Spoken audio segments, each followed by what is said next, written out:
My last letter to 2025 from a mind that never slept. I didn't live 2025 in months. I lived it in tabs, unclosed tabs, unread thoughts, dreams buffering at 3 a.m., hope playing on loop while fear screamed in at another window.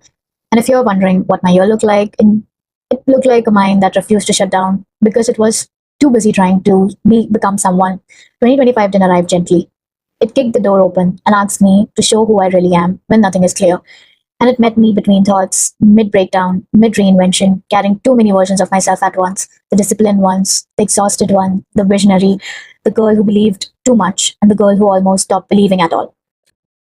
My brain became a crowded room where ideas paced, anxiety tapped at fingers, ambition refused to sit down, and healing waited quietly in the corner, hoping I'd finally notice her.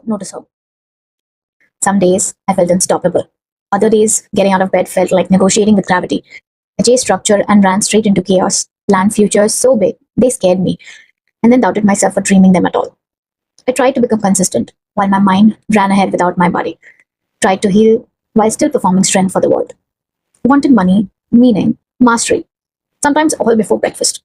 Wanted to be calm and powerful, soft and unstoppable, focused and free, all at once. 2025 taught me that growth doesn't look aesthetic up close. It looks messy, it looks unfinished, like crying over progress you can't see yet. I lost time, momentum, and versions of myself that were no longer sustainable.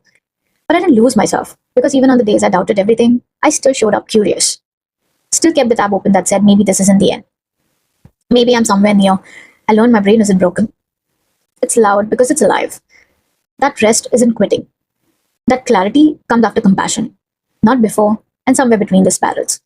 And the breakthroughs, I became quieter but stronger. Not because I figured it all out, but because I stopped abandoning myself while trying. So, no, 2025 didn't give me everything I wanted. It gave me something better. It taught me how to stay when my mind wanted to escape, how to rebuild without hating the ruins, how unfinished chapters still count as progress.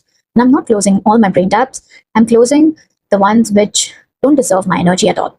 Because if this year proved anything, it's that mind is this curious, this resilient, this alive, was never meant to be small.